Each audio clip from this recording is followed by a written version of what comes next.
Hi friends, welcome back to our channel.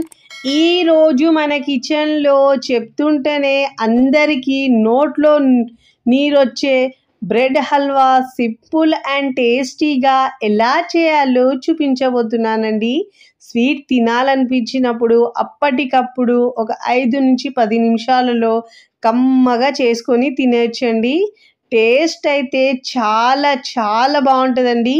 ఈ ప్రాసెస్లో చేస్తే మరింత రుచిగా చాలా బాగుంటుంది. పిల్లలు స్కూల్ నుంచి రాగానే లేదంటే ఏదైనా స్పెషల్ ఒకేషనల్ ఉన్నప్పుడు ఇలా సింపుల్గా చాలా తక్కువ టైంలో ఈజీగా అయిపోయే స్వీట్ రెసిపీ అండి.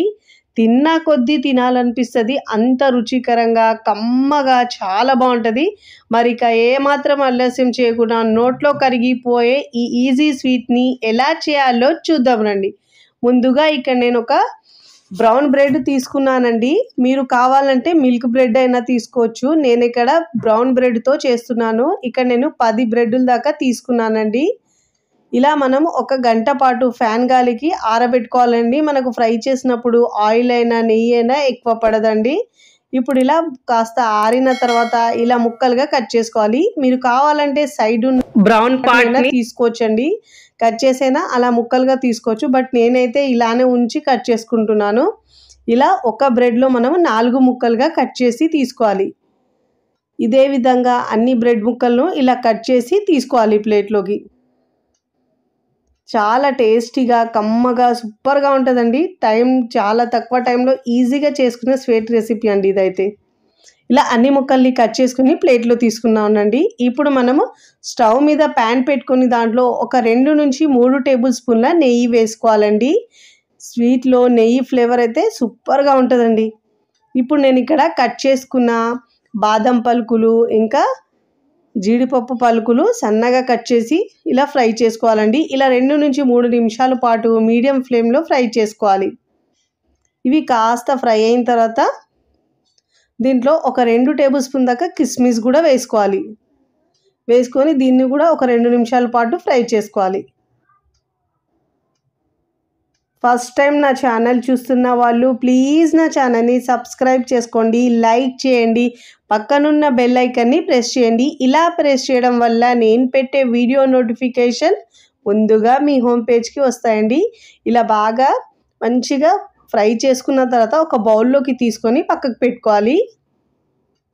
చూడండి, ఇలా మంచిగా గోల్డెన్ కలర్లో ఫ్రై చేసుకొని తీసుకోవాలండి. ఇప్పుడు ఇదే ప్యాన్లో ఒక 3 నుంచి 4 టేబుల్ స్పూన్ దాకా ఆయిల్ వేసుకొని ముందుగా మనం కట్ చేసుకున్న బ్రెడ్ ముక్కలని ఫ్రై చేసుకోవాలండి. మీరు కావాలంటే ఎక్కువ ఆయిల్ వేసుకొని మీరు ఇలా డీప్ ఫ్రై చేసుకొని కూడా తీసుకోవచ్చు. నేనైతే ఇక్కడ షాలో ఫ్రై చేస్తున్నానండి. మీరు ఒకవేళ కావాలంటే ఫుల్ ఆయిల్ వేసుకొని కూడా మీరు డీప్ ఫ్రై చేసుకొని ముక్కల్ని ఫ్రై చేసుకోవచ్చు. ఇలా ప్యాన్లో ఎన్ని పడితే అన్ని ముక్కలు వేసుకొని మంచిగా గోల్డెన్ కలర్ వచ్చే వరకు ఫ్రై చేసుకోవాలి.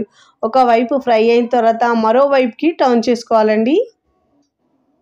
చక్కగా మంచిగా రెడ్ కలర్ వచ్చే వరకు ఫ్రై చేసుకోవాలి.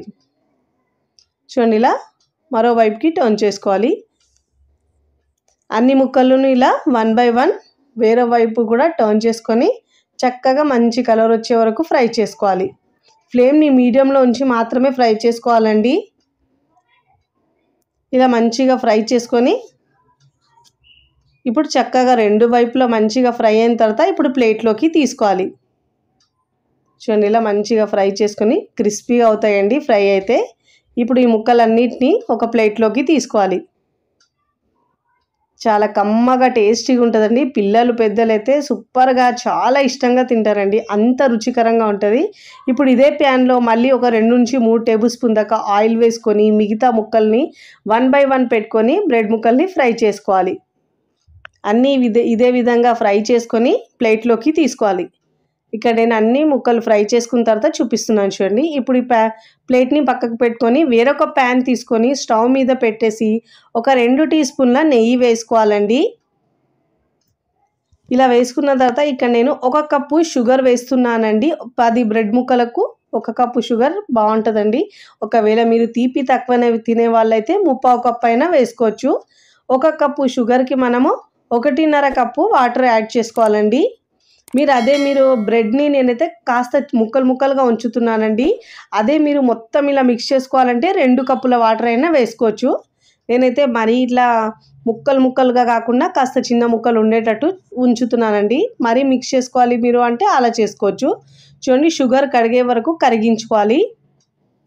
మనకు ఇక్కడ పాకం వచ్చే అవసరం లేదండి, కాస్త జిగురు జిగురుగా వస్తే చాలు. ఇప్పుడు దీంట్లో మంచి ఫ్లేవర్ కోసం యాలకుల పొడి 1/2 టీ స్పూన్ వేసుకోవాలండి. ఇలా వేసుకొని బాగా మిక్స్ చేసుకోవాలి. చూడండి, పాకం వచ్చే అవసరం లేదండి, కాస్త ఇలా స్టిక్గా వస్తే చాలు. ఇప్పుడు ఇక్కడ మన పాకం స్టిక్గా వచ్చేసిందండి. ఇప్పుడు దీంట్లో ఆరెంజ్ ఫుడ్ కలర్ వేసుకోవాలండి. ఒక పించ్ వేసుకుంటున్నాను. ఇది కలర్ కోసం మాత్రమే అండి, మీకు ఇష్టం లేకపోతే మీరు స్కిప్ చేసినా పర్వాలేదు. ఇప్పుడు ముందుగా ఫ్రై చేసుకున్న బ్రెడ్ ముక్కల్ని దీంట్లో వేసుకోవాలి. అన్ని ముక్కల్ని వేసుకోవాలి. ఇలా అన్ని బ్రెడ్ ముక్కలు వేసుకున్న తర్వాత మంచిగా ఈ పాకాన్ని బ్రెడ్ ముక్కలకు పట్టించాలండి. ఇలా బాగా మిక్స్ చేసుకుంటూ ఇలా ఫ్లేమ్ని మీడియంలో ఉంచి అన్ని ముక్కలకు ఇలా పాకాన్ని బాగా పట్టించాలండి. ఇలా బాగా మిక్స్ చేసుకోవాలి. ఇప్పుడు ఇలా బాగా మిక్స్ చేసుకున్న తర్వాత ఒక 1/2 కప్పు మిగడున్న పాలను వేసుకోవాలండి. కాచి చల్లార్చిన పాలను వేసుకోవాలి. ఇలా వేసుకున్న తర్వాత మనం బాగా మిక్స్ చేసుకోవాలి. ఇలా మిగడున్న పాలు వేసుకోవడం వల్ల టేస్ట్ చాలా బాగా వస్తుందండి ఈ బ్రెడ్ హల్వాకు. ఇప్పుడు ఇలా బాగా మిక్స్ చేసుకొని మీడియం టు హై ఫ్లేమ్లో మంట అడ్జస్ట్ చేసుకుంటూ బాగా ఇలా కలుపుకుంటూ ఉడికించుకోవాలండి ముక్కల్ని మనము. ఇప్పుడు ఇలా ముందుగా మనము కట్ చేసుకొని ఫ్రై చేసుకున్నాము కదా డ్రై ఫ్రూట్స్ వేసుకోవాలండి. ఇలా డ్రై ఫ్రూట్స్ వేసుకున్న తర్వాత ఇప్పుడు ఇలా బాగా మిక్స్ చేసుకోవాలి. చూడండి ఎంత బాగా డ్రైగా జ్యూసీగా చాలా బాగుంటుందండి. ఇలా బాగా మిక్స్ చేసుకున్న తర్వాత మూత పెట్టేసి ఒక 2 నిమిషాల పాటు మీ సిమ్లో ఉంచుకోవాలి ఫ్లేమ్ని. ఇప్పుడు ఇక్కడ 2 నిమిషాల తర్వాత చూడండి, స్టవ్ ఆఫ్ చేసుకొని ఇప్పుడు ఒకసారి ఇలా బాగా మిక్స్ చేసుకోవాలి. చూడండి, చూస్తేనే ఎప్పుడెప్పుడు తినాలనిపించేలా జ్యూసీగా టేస్టీగా చాలా బాగుంటుందండి. ఇప్పుడు సర్వింగ్ ప్లేట్లోకి సర్వ్ చేసుకోవాలండి. తిన్నా కొద్దీ తినాలనిపించేలా సూపర్ టేస్టీగా ఉంటుందండి. ఒక్కసారి ఇలా చేసుకుంటే మళ్ళీ ఇదే విధంగా చేసుకుంటారండి, అంత టేస్టీగా ఉంటుందండి. మీరు కూడా తప్పకుండా ఒకసారి ఈ బ్రెడ్ హల్వాను ట్రై చేయండి. ట్రై చేసి ఎలా కుదిరిందో నాకు కామెంట్ ద్వారా తెలియచేయండి. నోట్లో వేస్తే ఇట్టే కరిగిపోతుందండి, అంత బాగుంటుంది. వీడియో నచ్చితే లైక్ చేయండి, ఫ్రెండ్స్ ఫ్యామిలీకి షేర్ చేయండి. మరికొన్ని టేస్టీ సింపుల్ క్విక్ రెసిపీస్ కోసం టీ కిచెన్ని సబ్స్క్రైబ్ చేసుకోండి. Thanks for watching.